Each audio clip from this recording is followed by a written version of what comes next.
bad and he's out cold badly. Fucking ref, he's you idiots. Ref, stop the fight, ref. When I heard about this, I went, all right, how can I defend Raja? I look at all the videos. I watched the full live stream and all that. I got nothing. Oh, I can't, you can't defend this. I see this, it's so sad. Because he was just getting started and that all goes away. Man, this is beyond disturbing. Roger Jackson, son of Rampage Jackson, just crossed a line that goes way past competition. What happened at that Noxix Pro Wrestling event wasn't wrestling, wasn't entertainment, it was straight up violence. I'll tell you guys this, they told me to hit him and just leave. Somebody will pull me off of him will leave. I'm telling you, I'm gonna hit him as many times as I can. Watch. No, they didn't tell me to fake hit him. They said I could hit him for real. Yeah, they allowed me to hit him for real. Slamming Steuart Smith, then raining down over 20 punches on an unconscious man. That's not just reckless, that's life-threatening. Smith had to be hospitalized after, and you can only imagine the trauma that leaves on him, his family, and the whole wrestling community. There's a code in combat sports. You protect your opponent when they can't protect themselves. All I'm saying is all the racist people give me death threats and stuff like that. Like, I'm a puppet master. Calling me a bad father. It's uncalled for. That's uncalled for. None of this is your fault. You made your explanation. Anything I say gets twisted anyway. So. Yeah. Just go let the turkey run. No, I hear, hey, prayers are with you and your family, man. Seriously. Roger broke that code, and now instead of being known for his own career, he's being talked about for one of the ugliest incidents in recent memory. This is the kind of thing that forces athletic commissions and promotions to take a hard look at who they let in the ring. And here's where it gets even messier. Instead of taking responsibility, Raja Jackson tried to flip the script and blame the cameraman. Yeah, you heard that right.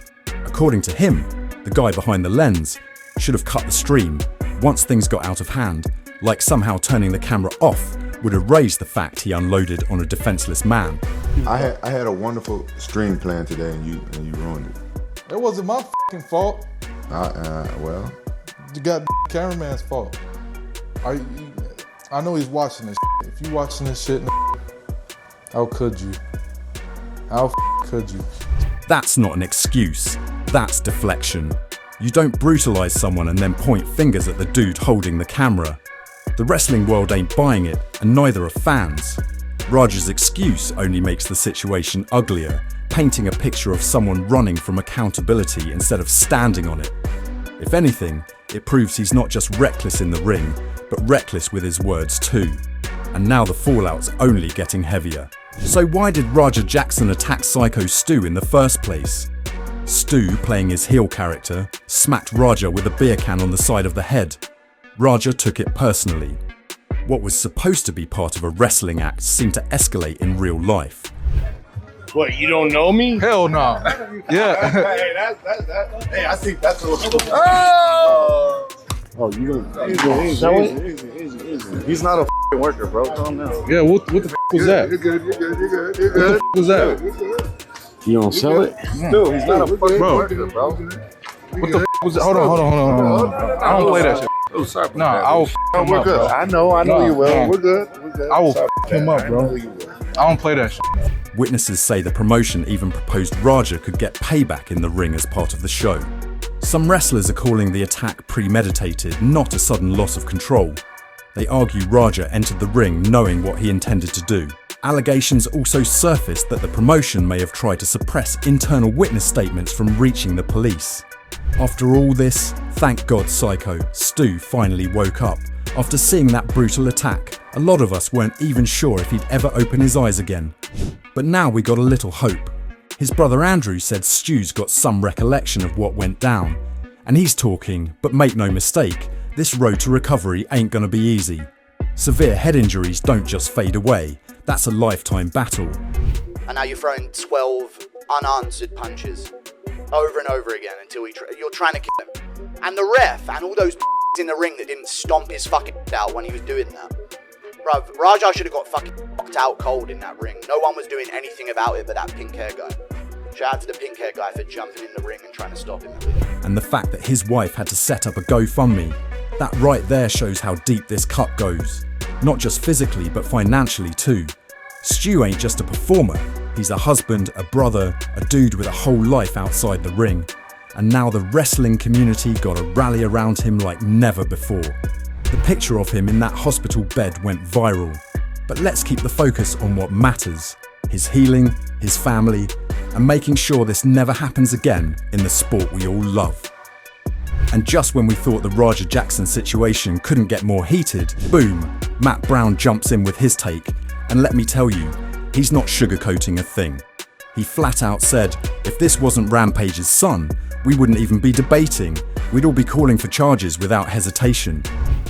Hopefully the guy's all right, man. That's about all you can say at the end of the day, right? Hopefully the guy just heals up and, with some PTSD or being a veteran and everything, man, just hope that the guy turns out okay, man. Send him some positive energy and hope for the best.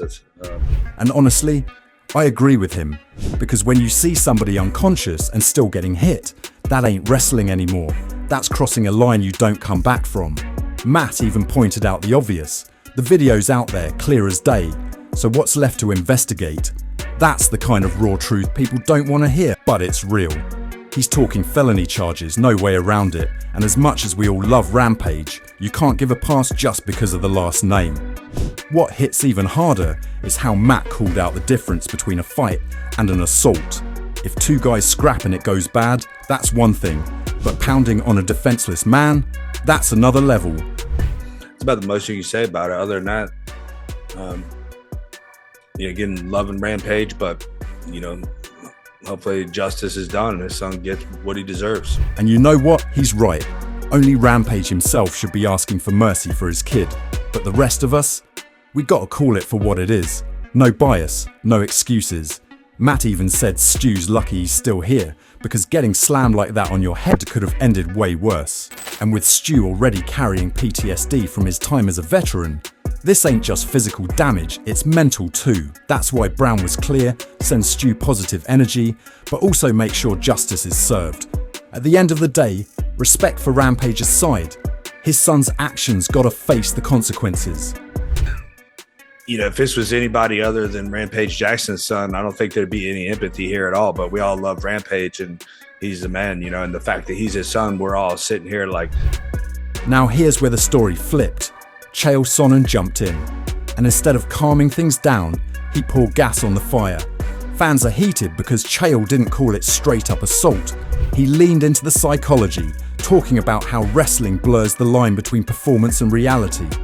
He's saying if that same thing went down in a parking lot, Raja's in handcuffs within hours, but in a ring, suddenly it's entertainment. And that's why people are turning on Chael, because we watched a man land in the hospital. And now Chael's out here breaking it down like it's some deep performance study. They go in and they cuff up Raja over a piece of entertainment that they saw. And the public gets informed that it was such good entertainment, even the police were duped. I get his angle, I really do. But we gotta ask the hard question, where's the line? If you or I were Stu's family, would we care about receipt culture and working shots?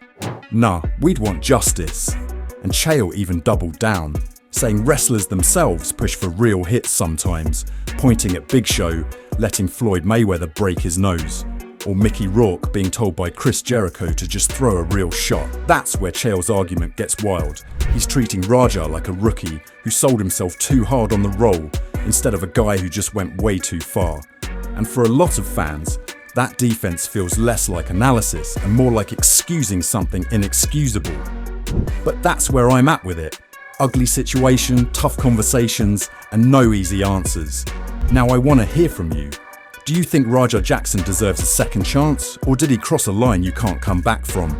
Drop your thoughts in the comments. Let's chop it up down there, because I know everybody's got an opinion on this one.